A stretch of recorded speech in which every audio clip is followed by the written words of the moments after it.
while i inférieur ou égal à 5, f, bonjour, i++, d'accord? C'est tout ce qu'on a. Donc, comment on exécute? Quelles sont les étapes? 1. Initialisation du compteur. 2. La condition d'arrêt en sous-demande. Si la condition d'arrêt est satisfaite, qu'est-ce qu'on fait? On fait l'étape 3, puis l'étape 4. D'accord? Et du moment que l'étape 1 elle est en dehors de la boucle, elle va forcément s'exécuter une seule fois. Donc, qu'est-ce qu'on aura finalement? 1, 2, 3, 4. Donc, le même schéma. 2, 3, 4, 2, 3, 4, 2, 3, 4, jusqu'à ce que la condition 2 n'est plus satisfaite. Donc, si nous voulons exécuter ceci, déclaration de i va nous donner une réservation de case mémoire. L'étape 1, i reçoit 1, donc on est là. Et on va se demander, est-ce que le i est inférieur ou égal à 5? C'est le cas. Donc, qu'est-ce qu'on va faire? On va exécuter le 3. Donc, on aura au niveau de l'écran, bonjour. Si on a ici anti/n, retour à la ligne. I++, étape 4, 2. On va revenir à l'étape 2. Est-ce que la condition est satisfaite? C'est le cas. Donc, qu'est-ce qu'on fait? On va encore une fois exécuter l'étape 3. Étape 4, incrémentation. Est-ce que le i est toujours inférieur à la 5? C'est le cas. Donc, on va répéter ça. Bonjour. 4. On va se redemander, étape 2. C'est toujours le cas. Condition satisfaite. Donc, on aura encore une fois, bonjour. I++, 5. Est-ce que la condition est toujours satisfaite? Est-ce que le 5 est inférieur ou égal à 5? C'est le cas. Donc, on va rentrer pour faire 3 et 4. Donc, le 3, c'est un affichage de bonjour. Et donc, le i++, c'est 6. On va revenir à l'étape 2 pour se demander si la condition est satisfaite. La condition n'est pas satisfaite parce que le 6 est supérieur strictement à 5. Donc, qu'est-ce qu'on fait? On s'arrête. On dit qu'on sort de la boucle. On ne rentre pas dans la boucle. Est-ce qu'on a répondu à notre objectif? Oui. Donc, on a eu 5 fois bonjour.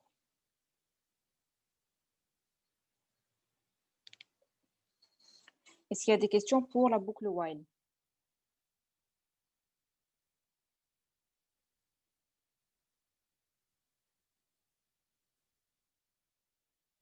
C'est clair, madame. D'accord. Donc, maintenant, pour la boucle do while, on a i reçoit 1, do printf et i++, while i inférieur ou égal à 5. Donc là, vous avez le message. Donc, juste pour faire vite, pour les étapes, donc ça va être 1. Par la suite, qu'est-ce qu'on a? On rentre directement pour exécuter 2.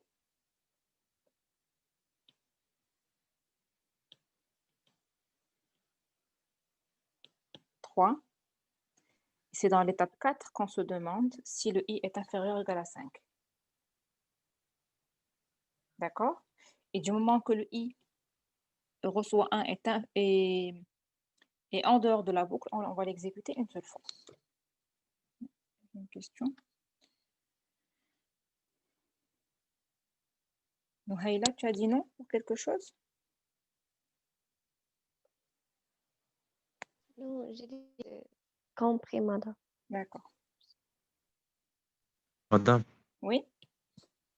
madame, quelle est la différence entre do while and répéter jusqu'à? Je vais l'expliquer par la suite.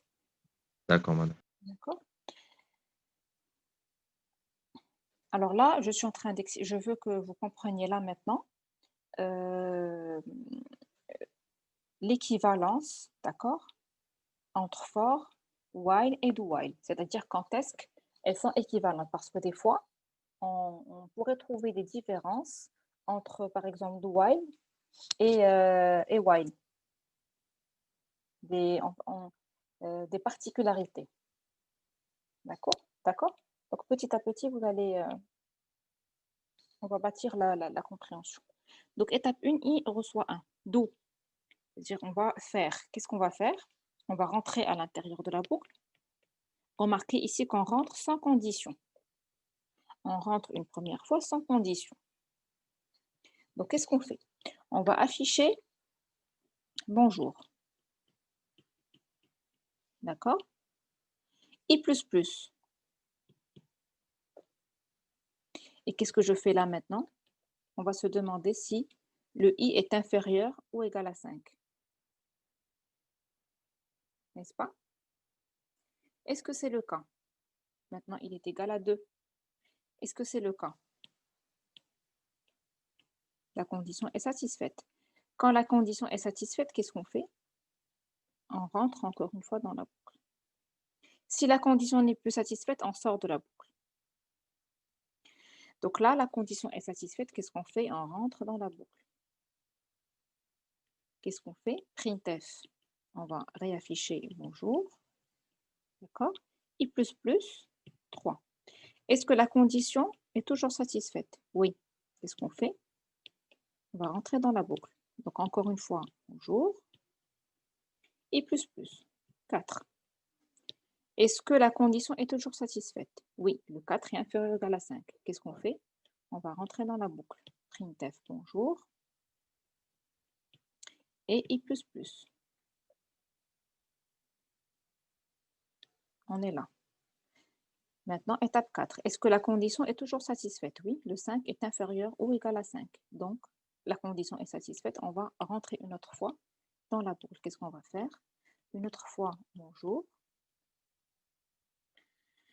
I++. Et on va se demander si la condition est toujours satisfaite. Est-ce que c'est le cas? Non, parce que le 6 est supérieur à 5. Donc, qu'est-ce qu'on va faire? On va sortir de la boucle.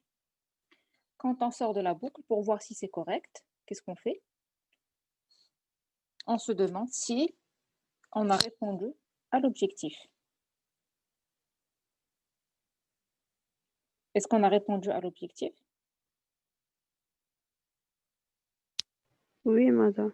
On a affiché 5 fois bonjour, donc on a répondu à l'objectif. Et donc, cette boucle, elle répond à l'exercice, donc elle est correcte.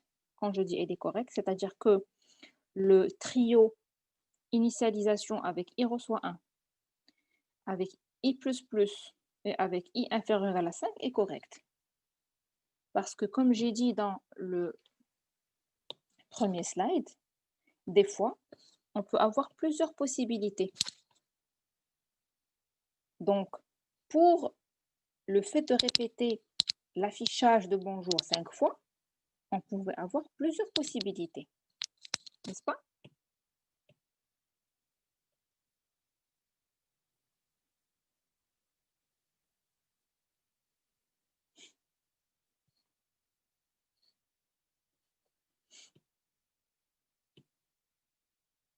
Est-ce que la boucle do while, vous l'avez compris, il n'y a pas de problème?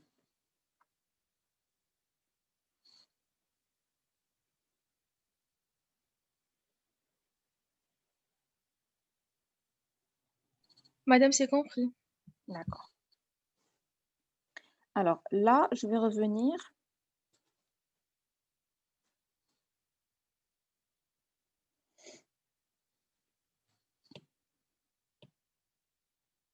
à la boucle for, d'accord, pour écrire d'autres possibilités. Pour afficher 5 fois bonjour. Donnez-moi un autre trio. Initialisation du compteur, condition d'arrêt et l'étape 4, incrémentation ou décrémentation. Donc là, juste pour l'espace, je vais...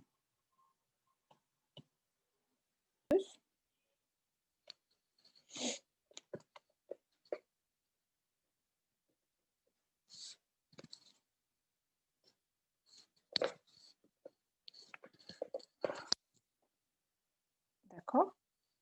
Et là, donc ce que nous voulons répéter, par exemple printf, quelles sont les autres possibilités ou d'autres possibilités?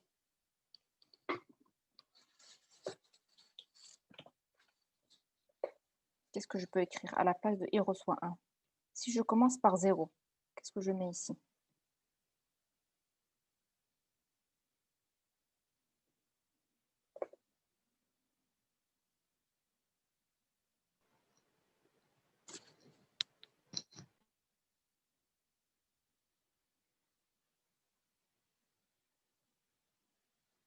Inférieur ou égal à 4.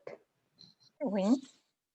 Soit inférieur ou égal à 4, soit Inférieur inférieur strictement à 5. strictement à 5. Et là, qu'est-ce que je mets dans l'incrémentation? Toujours i++. Parce qu'à chaque fois, je vais rajouter 1. D'accord? Si je commence par 5 et je veux descendre, je vais faire i moins moins. C'est à travers l'exécution qu'on décide si c'est supérieur ou égal à 0 D'accord, ou madame. strictement. D'accord? Donc, D'accord. si on commence par 5, d'accord?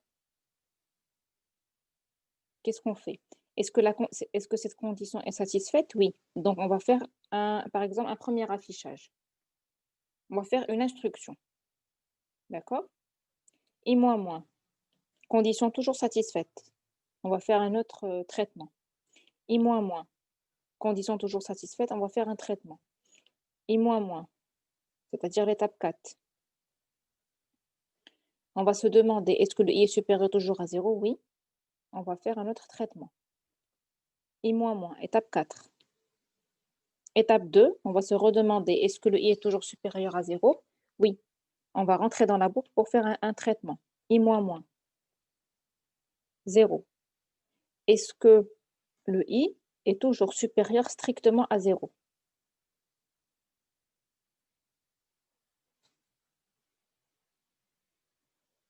Ce n'est pas le cas, donc la condition n'est plus satisfaite. Donc avec i supérieur strictement à 0, combien d'affichages on a eu? 5. Et c'est ce que nous voulions. Donc le trio i reçoit 5, i supérieur strictement à 0, i moins moins, c'est ce trio qui permet de nous faire un traitement 5 fois. Ah, d'accord, madame. Moi, je croyais qu'en décrémentation, on va commencer par la valeur 4 parce que 5 moins 1. C'est pour ça que j'ai cru qu'il y aura supérieur ou égal à 0. C'est bon, si j'ai compris, merci. Alors, pour répondre à ta question, d'accord, on voit l'importance des étapes. 1, 2 d'abord, c'est-à-dire on se demande d'abord. Puis, on a l'étape 3, ce que nous voulons répéter, puis par la suite, l'étape 4. D'accord? On ne fait pas 1, puis 4.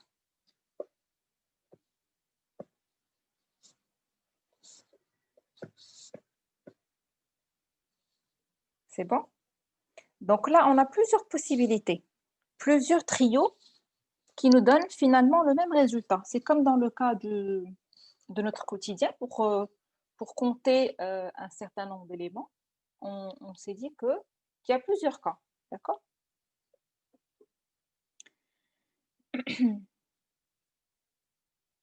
Et là, donc, on peut appliquer la même chose pour la boucle de while, n'est-ce pas? Donc ici, si nous commençons par 5, là, qu'est-ce qu'on va mettre? I moins moins, et là, la condition d'arrêt, i supérieur strictement à 0. La même chose pour la boucle while. Si on commence ici par 5, i supérieur strictement à 0, et là, i moins moins. Si on commence ici par 0, on met ici i inférieur strictement à 5, et là, i++.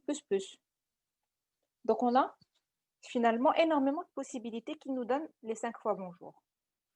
D'accord? Est-ce que jusque-là, c'est clair?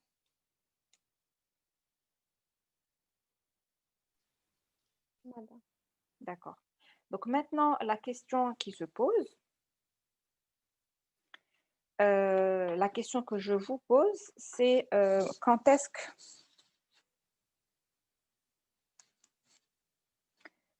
que plusieurs possibilités nous donnent le même résultat, d'accord?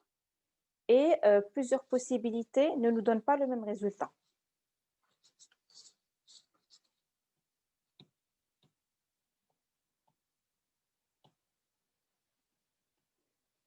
Donc, quand est-ce que, par exemple, le trio I reçoit un I inférieur à, qu'est-ce qu'on a dit, O égale à 5, I plus plus.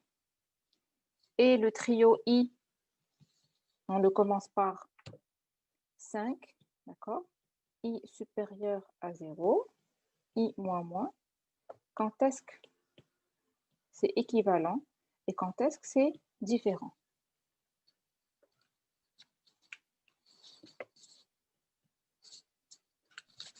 Madame, parfois, il y a des instructions qui dépendent de l'indice I. Donc, quand on aura une instruction qui dépend de I, les deux trios ne sont pas équivalents. Exactement. Vous avez compris la réponse? Non, madame, j'ai pas compris. Alors, si l'instruction a à répéter, comme le cas de tout à l'heure, qu'est-ce que nous voulions faire? Afficher 5 fois bonjour. Cette instruction à répéter ne dépend pas du compteur, ne dépend pas du I. Il n'y a pas un I ici. Donc, le fait d'utiliser ce trio ou celui-là, c'est la même chose. Par contre, si on a une autre instruction qui dépend du I, par exemple, printf, et cette fois-ci, nous voulons afficher le I. Pour le premier trio, qu'est-ce que nous aurons?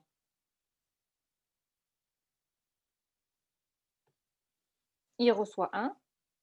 Est-ce que la condition est satisfaite? Oui. Qu'est-ce qu'on fait? On va afficher le I. Donc, qu'est-ce que nous aurons comme résultat?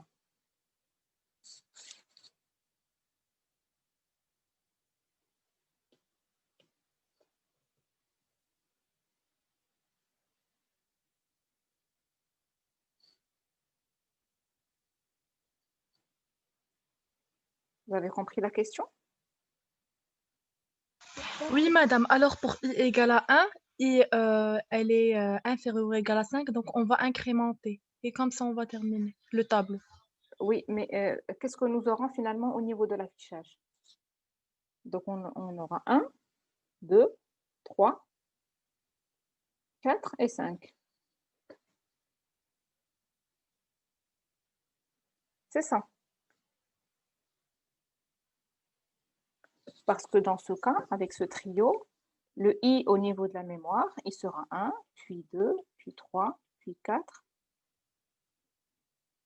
puis 5, puis 6, mais on n'aurait affiché que de 1 jusqu'à 5. C'est ça? Oui, madame. Et pour l'autre, c'est 5, 4, 3, 2, 1. Voilà. Et pour l'autre, si on utilise ce trio, qu'est-ce que nous aurons comme déjà le I, il va commencer à 5 et on va le décrémenter. Donc, qu'est-ce que nous aurons? 5, 4, 3, 2 et 1. Donc là, c'est l'écran, bien sûr. Donc là, qu'est-ce que vous remarquez? Quand l'instruction à répéter dépend du compteur, l'affichage peut être différent, le résultat peut être différent. Et donc, dans ce cas, ce trio est différent de celui-là. Vous avez compris? Oui, madame, j'ai compris le processus, merci. Donc, si nous voulons résumer quand est-ce que les trios sont équivalents, c'est quand l'instruction à répéter ne dépend pas du I, du compteur, et quand est-ce que les deux trios sont différents, quand l'instruction à répéter dépend du I.